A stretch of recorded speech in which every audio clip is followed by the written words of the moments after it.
Okay, back down to business. Ready to go for this morning? Yep. Okay, let me set the scene for this. So we are going to dive back into our series in the book of Genesis. And last year we did a series for around 3 months. We called it Origins. We looked at Genesis 1 to 3, so just the first 3 chapters of the Bible. And the early stories of God creating the heavens and the earth, creating humanity, and then the entrance of sin into the world. And so I thought what we would do, and what I'm going to try and do between now and when I leave the sabbatical, is work through the next chunk of the book of Genesis. I can't call it Origins anymore, so I'll call it The Story Continues. And this next passage or section of the book of Genesis, which goes from about chapter 4 through to chapter 11, is really the story of the ripple effects of that first sin of humanity as it spreads out and out and out to affect more and more and do more and more damage. And you might remember last year I used the analogy of a pebble thrown in a lake. You throw a pebble into a lake and there's the initial splash and then there's the ripple effects of that splash. And you can think of that initial splash like the sin of Adam and Eve in the garden. But then, immediately, that splash sends ripples out. And that's the next section of Genesis. The next several chapters is the story of those ripple effects as you see human sin affecting relationships, affecting marriages, affecting families and communities and generations and leaders and eventually the whole earth. That's how you get to the story of Noah and its wickedness and corruption across the whole earth. So that's the story. But at the same time, there's huge hope. There's always tremendous hope, and every time there's sin and judgment and bad news, there's also good news, and there's hope, and there's a future, and God is always working to restore and to renew and to redeem. So there'll be lots of good news in the series as we go along as well. So this morning we will be in Genesis 4, and we'll pick up the action there. What I want to do though in Genesis 4 is we're not going to. The chapter starts with the story of Cain and Abel, and I'm not going to look at that story this morning. A couple of years ago, you might remember we did that series on the 7 deadly sins, and we looked at that story in that series when we got to the sin of envy. We talked about Cain as an example of envy towards his brother. So because we dealt with that there, I'm not going to deal with it again this morning. If you want to go back, that message is online, and you can look at that, listen to that. And you slot that into this part of the series if you want to. But I want to press on in this chapter and look at the next part of the story, which is a little bit lesser known, but just as important. And so we'll pick up the text in verse 17 of chapter 4. Cain made love to his wife, and she became pregnant and gave birth to Enoch. Cain was then building a city, and he named it after his son, Enoch. To Enoch was born Irad, and Irad was the father of Mehujael, and Mehujael was the father of Mehushael, and Mehushael was the father of Lamech. I decided to read the passage myself this morning. I hope you appreciate it. It's tricky names. Lamech married 2 women, one named Ada and the other Zillah. Ada gave birth to Jabal, and he was the father of those who live in tents and raise livestock. His brother's name was Jubal. He was the father of all who play stringed instruments and pipes. Zillah also had a son, Tubal-Cain, who forged all kinds of tools out of bronze and iron. Tubal-Cain's sister was Naaman. Lamech said to his wives, Ada and Zillah, listen to me. Wives of Lamech, hear my words. I have killed a man for wounding me, a young man for injuring me. If Cain is avenged 7 times, then Lamech 77 times. Adam made love to his wife again, and she gave birth to a son and named him Seth, saying, God has granted me another child in place of Abel, since Cain killed him. Seth also had a son, and he named him Enosh. At that time, people began to call on the name of the Lord. It seems to be that in most families, you have someone who's interested in the family tree. You have someone in your family like that? I've got a cousin who's interested in kind of mapping out the family tree. Most extended families have somebody who's kind of into that. They want to go through the generations, they want to piece it together, they want to figure out who goes with who and what kids they had and where they came from and when they immigrated over, and they love the research, they love digging back into all of that stuff. And of course when you go back far enough, you can find some interesting things, and you can find that you may be related to some notable people. Maybe related to some significant people. I heard a guy this past week writing about how he was related to someone who signed the Treaty of Waitangi. And he still has the same surname as his ancestor, and that's quite a significant thing for him. And he's now ministering among Maori, empowering Maori communities, and he sees that really as carrying on lineage of his ancestor who signed the treaty. But of course, you can also find the opposite. And you can find that you may be related to someone who's a bit unsavoury, and who's a bit of a dodgy character, and who's more sort of infamous than famous. That happens too, doesn't it, sometimes? A bit of an embarrassment in the family tree. And I think that's what we're dealing with here, with Lamech, this guy Lamech. What you've got in Genesis 4 is a family tree. It's a one line of the family tree. It just goes down through Cain and his descendants, so just one of Adam and Eve's kids follows his line. It goes down about 5 generations, and then it stops with this guy Lamech. And the author spends a bit of time, seems to take a bit of pleasure in just telling us what a dodgy kind of character Lamech was, much to the embarrassment of everybody that was probably related to him. He's the guy you don't want in your family tree. This is the guy you do not want to be related to. He is quite an unsavoury character, Lamech. But because he's kind of the highlight of this part of the chapter, he's the guy that we're going to look at a little bit today and see what he has to teach us. So Lamech, the first thing you know about Lamech, in verse 19, Lamech married 2 women. That's a bad start. That's never. If you hear of someone that's done that, that's not a good start. That never seems to go well. And this is the first time really in the Bible that marriage covenant between one man and one woman breaks down. Now rather than one man and one woman, it's one man, 2 women. And even though there's nothing in this text that directly condemns Lamech for that, it's pretty clear this is not a good idea. It's never a good idea in Scripture or ever since. And you often find that when polygamy happens, bad things follow. So this is Lamech. He takes 2 wives. And then he writes this song. In verse 23, it seems to be some kind of song or maybe a poem that he writes to his wives. And he calls them to himself and says, "Hey, wives, come and listen to this song." It's not a good song.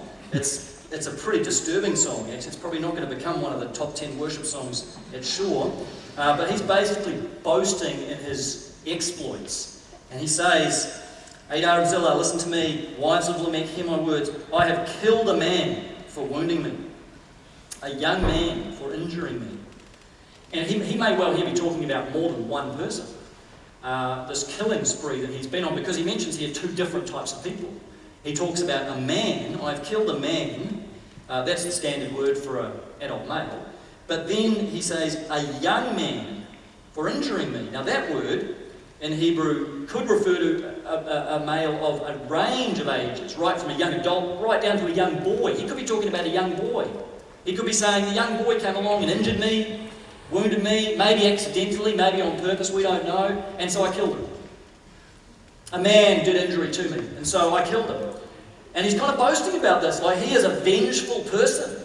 And people have wronged him, and people have injured him, and so he's just lashed out, and he's taken vengeance way beyond the actual crime that was committed. Way beyond what was actually done to him. So this is a long way past the eye for an eye, tooth for a tooth kind of law, and you find that in the Old Testament. But this Lamech is basically saying, you take my eye, I'll kill you. You take my tooth, I'll kill you. Whatever you do, doesn't matter how small it is. He is a man of indiscriminate violence. It doesn't matter who it is. It doesn't matter how small the offence is. He's saying, I'm going to take your life. Lamech is living by this principle of vengeance. This principle that says, you hurt me, you're going to pay. And you're going to pay dearly. You're going to pay with your life, no matter what you've done. And not only does he act like this, but he seems to take some kind of perverse pride in it. He's boasting about it. He says, if Cain is avenged 7 times, then Lamech 77 times. Now that's a reference, the bit about Cain, that's a reference back earlier in the chapter when God says to Cain, if anyone takes your life, I will avenge them. I'll avenge you 7 times. Now that's God's prerogative to do that, to take that vengeance. That's justice in the hands of God. But you see what Cain's doing. He's saying, I'm not going to leave justice with God. I'm not going to trust God to avenge me. I'm taking it into my hands.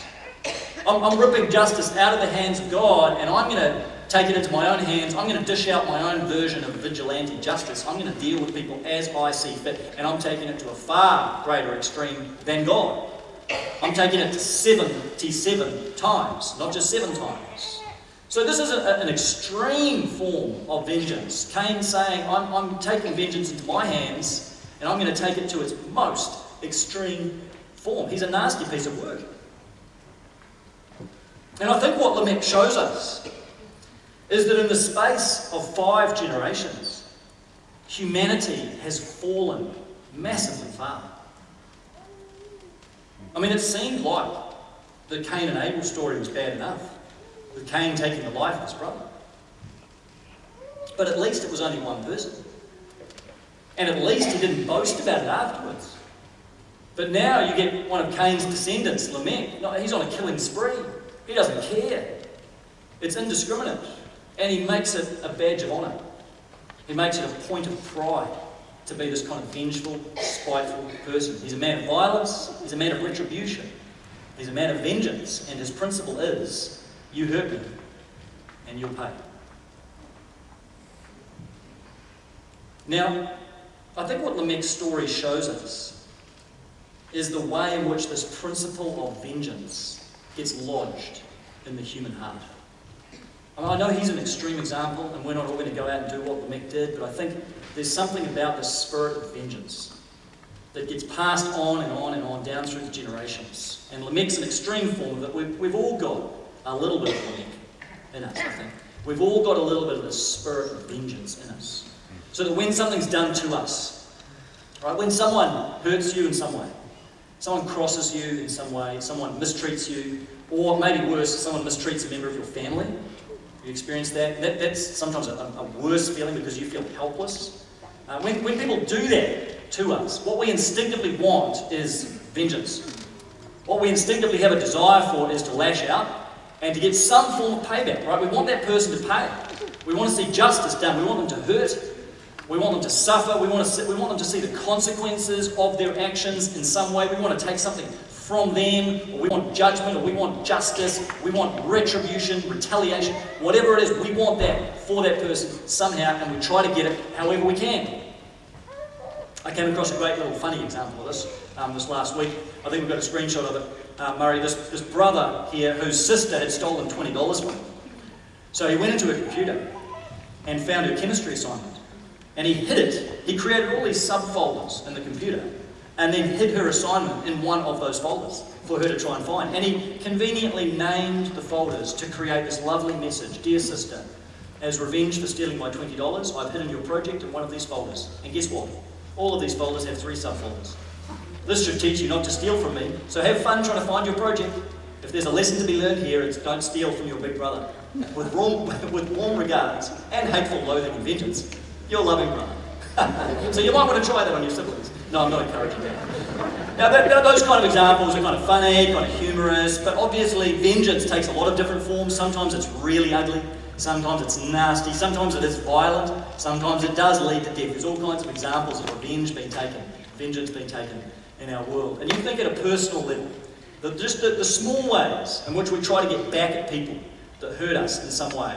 It might be by trying to take something from them, or trying to remove some opportunity from them in some way, trying to make them feel the consequences of their actions in some way. Often we resort to a kind of passive-aggressive form of vengeance, I think, where we don't necessarily want the confrontation directly, so we kind of go through the back channels and we just figure out a way. Maybe we poison other people against them. We talk to a whole lot of people and we get other people offside so that they lose good repute in the sight of other people. That's kind of our means of getting vengeance. But some way or another, we want the person to pay, we want the person to feel some heat. And if we can't do any of those things, what we tend to do is take vengeance in our mind. If there's no options available to you on the table, you can at least take vengeance in your head, right? And we justify this because, well, it's only in my mind. I'm not actually doing anything, I'm just thinking. But man, sometimes that's the most evil form of vengeance. The scenarios that we can come up with, the thoughts that we can have about other human beings. You know, we'd be ashamed if other people found out about them, wouldn't we? The things that we would like to say to that person. The things that we wish that we could do to that person. The ways in which we would like to see them suffer. We can be incredibly creative with these very to them. Which is really only an ounce of the forgiveness God's shown us. But he says, will you not extend that same forgiveness to others? And the wounds may be very real. and the pain may be there. But God says, I still want you to walk according to the road of forgiveness. That's why he tells the rest of that parable. About that servant who was forgiven, then going out, finding a guy that owed him a minuscule amount of money, and refusing then to release that guy from his debt, and instead chucking him in jail until he paid the whole lot. And Jesus said that this guy is still operating according to the principle of Lamech. But that's gone now. That is not the way of Jesus. Now the way of Jesus is the road of forgiveness. And it's a hard road. I mean, I find a lot of Christians love the idea of forgiveness. We love it as a theory. Love hearing about God forgiving us. And we love hearing stories about forgiveness, as long as it's other people. And we love the principle of forgiving other people, and we'd like to think that we would do it if ever in that situation. And we talk about it's such a virtue, it's a wonderful Christian thing. We love it, we love it, we love it. We love it all the way up to the point we're actually called on to do it.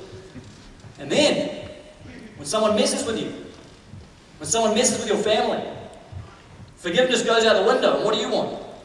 Justice. Yeah? You want justice for that person. Justice has got to be done. They just can't get off scot-free. Forgiveness sounds so flaky then, doesn't it? It sounds like defeat, it sounds like giving up. That just sounds like a spiritual thing. We just do that in church. But no, now I need judgment.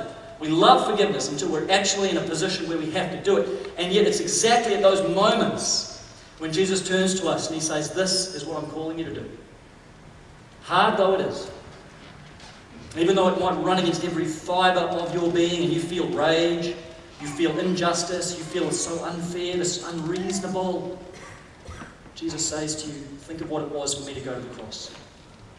Think of what it cost me to pay for your sin. Was that fair? Was that reasonable? Was that the logical thing? It was an extraordinary thing, but I did it for you. And would you now show a fraction of that to this person who has wronged you? Would you forgive them as I have forgiven you? It's not easy, but it's the road God calls us to walk. I talked to a guy in our church this last week who's on this journey, and I know many of you are. The journey he's on is a journey of forgiving his mum for some stuff that went down in their family a couple of years ago, something his mum did. It's been tough, and even though he wasn't the immediate victim of that, it's had a huge effect on the family, and he's felt anger, and he's felt all of that rage and maybe that desire for vengeance, but he's made a choice to try and walk that road of forgiveness. To try and respond, not in lashing out, not in harbouring anger, but in loving. And he said to me, it's amazing in trying to do that, and he hasn't done it perfectly, but he's trying, and he's on the road, and he said, in trying to do this, you know what it's done? It's not only helped me love my mum again, it's helped me love others. He said, it's opened my heart. It's actually just made me a more loving person because I'm willing to forgive. And he said, when you get the big things, when you can lay the big things in life down like that, the little things just are so much easier. So he's on that journey and he's moving forward, but that's the road, by the grace of God, he's trying to walk. And I know many of you are on this journey as well. It's not an easy one. I think sometimes the reason people get put off forgiveness is because you feel like it means looking the other way at what was done to you. And people say, no, I can't forgive because I can't ignore what's happened. I can't just pretend it never happened. I can't just pretend this hasn't gone on. That wouldn't be right. The reality is Jesus never asks you to do that. The saying forgive and forget is not in the Bible. It's not there. Of course you're not going to forget. You're not going to forget that. The more that you've been wounded and harmed, you will remember that for the rest of your life. In fact, forgiveness requires you to look head on at what's happened. It means not ignoring it. It means not repressing it, not suppressing it, but looking head on at what's happened, coming to terms with that, but then choosing to respond differently. Choosing to lay down your desire for vengeance, even though that desire is there. Lay down your right, your entitlement to get even, to have judgment, to have justice. It means saying, I'm leaving justice to God. That's exactly what Lamech did not do. But it means saying, I'm leaving justice in the hands of God. I'm satisfied that justice was done on the cross. I do not need to take it into my own hands. I'm leaving judgment with God on the cross. I'm going to walk the road of forgiveness. And that means I will not hold this against that person or allow this to come in the way of my relationship with them. Not even in my heart. Not even in the way I think towards that person. Not even in the way I speak to others about that person. I'm laying this down, I'm giving it to God. I'm going to choose to act with love and with kindness and with compassion. That's forgiveness. It's not easy, though, hey? Much easier to hear about other people doing it than when you are called upon to forgive. And the reality is, forgiveness for most people is a long, long journey. It's a long time. You know, sometimes people come to a church service like this, we talk about forgiveness, you have a moment of realizing there's someone you need to forgive, and so you go through this process of forgiveness, and you bring them to God, and you lay this down, and you pray for forgiveness, and you feel better about it, and you wake up the next morning, and what happens? All the rage is still there. All the bad feelings are still there. All the bitterness is there. All the resentment is there. And you feel like, well, didn't it work? Did I say the wrong words? Did I not do it the right way? Why did I bother going through that if I'm still feeling like this? And you can't understand why things aren't different. Forgiveness is a journey. It's often a lifetime journey. Because the deeper the wound in your life, the longer it is going to take to heal. It's true physically, it's also true relationally and spiritually. The more wounded you are, the more the time that wound is going to need to heal. And so don't be discouraged if you've been on this journey for a long time, but you still have all those negative feelings. And even in a service like this, it can surface some of those things. You thought you dealt with it, and now today it's all starting to bubble up again. It can sort of come back to the surface. You know, that's okay. You're still on the journey. Go easy on yourself. Keep walking that road. There'll be ups and downs. It can take a long time. But this is why Jesus said, forgive 70 times 7. It means to every day choose to forgive again. Every day you wake up, you choose to forgive that person again. Every time those feelings come back up again, and they're overwhelming, you feel this rage, you feel this bitterness, you feel this hatred, some of you perhaps towards people generations past, who may even be dead, but you still feel this rage, maybe towards your mothers or fathers, who have wronged you, mistreated you in some way. Every time those feelings surface, it means laying them down again. Bringing them to God again, and saying, God, I surrender these feelings to you. I can't control them. It's bigger than me. It's overwhelming to me. But I give this to you. And I trust that you can give me the grace and the strength to take another step on this journey of forgiveness. I'm going to keep walking in that way. Not the way of limit, not the way of vengeance. I'm going to carry on the path of forgiveness. But come to terms with the fact it's a long journey.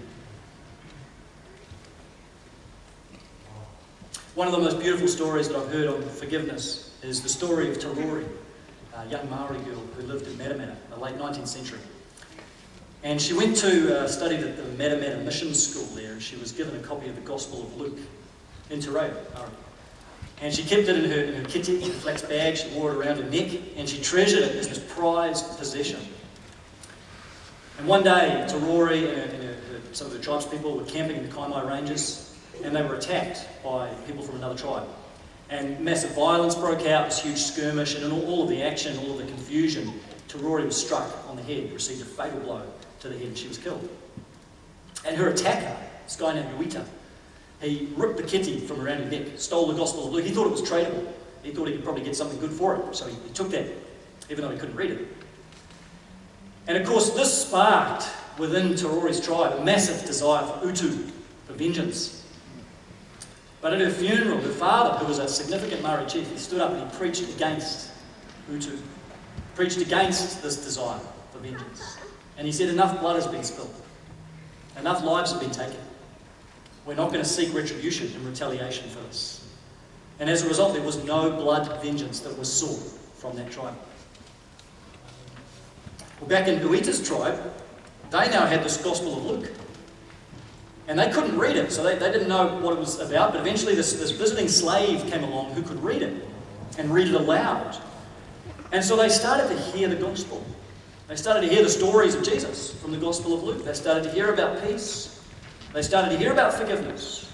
They started to hear about reconciliation. And Uita was incredibly convicted by it. And he repented and humbled himself before God, acknowledged the one true Creator God. And he committed himself that he would go to Tarori's father and would seek forgiveness from him.